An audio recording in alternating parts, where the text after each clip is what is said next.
7 মাস ধরে ইডেনের ছাত্রীকে বাসায় আটকে রেখে ধর্ষণ করছিলেন নোবেল। ইডেন কলেজের এক ছাত্রীকে 7 মাস ধরে একটি বাসায় আটকে রেখে ধর্ষণ ও নির্যাতন করেন সঙ্গীত শিল্পী মাইনুল আহসান নোবেল। জাতীয় জরুরি সেবা 999-এ ফোন পেয়ে পুলিশ বাসা থেকে ওই ছাত্রীকে উদ্ধার করে। পরে নোবেলকেও গ্রেফতার করা হয়।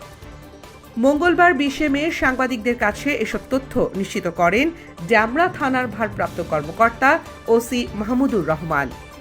তিনি জানান, সোমবার দিবাগত রাতে রাজধানীর ডেমরা এলাকা থেকে নোবেলকে গ্রেপ্তার করা হয়। পুলিশ জানায়, ইডেন কলেজের ওই ছাত্রীকে বিয়ের প্রলোভনে ডেমরার একটি বাসায় আটকে রেখে দিনের পর দিন ধর্ষণ ও নির্যাতন করেন নোবেল, যদিও তিনি তাকে বিয়ে করেননি। ওসি মাহমুদুর রহমান আরও বলেন, প্রাথমিক তদন্তে জানা গেছে, গত বছরের নভেম্বরে গুলশানে দেখা করার কথা বলে ওই ছাত্রীকে ডেকে নেন নোবেল। পরে তাকে ডেমরার একটি বাসায় নিয়ে গিয়ে টানা 7 মাস আটকে রাখেন। এই সময় তিনি ছাত্রীকে একাধিকবার ধর্ষণ ও শারীরিকভাবে নির্যাতন করেন। সেই দৃশ্য মোবাইল ফোনে ধারণ করে পরে তা দিয়ে ব্ল্যাকমেইল করেছিলেন। সম্প্রতি সামাজিক যোগাযোগ মাধ্যমে ছড়িয়ে পড়া একটি ভিডিওতে দেখা যায়, নোবেল এক নারীকে সিঁড়ি দিয়ে টেনে নামাচ্ছেন।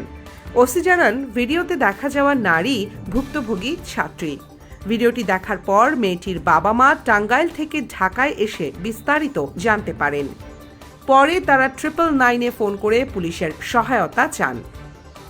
সোমবার রাত 10টার দিকে ডেমরার একটি বাসায় অভিযান চালিয়ে পুলিশ ওই ছাত্রীকে উদ্ধার করে। তবে পুলিশের উপস্থিতি টের পেয়ে পালিয়ে যান নোবেল।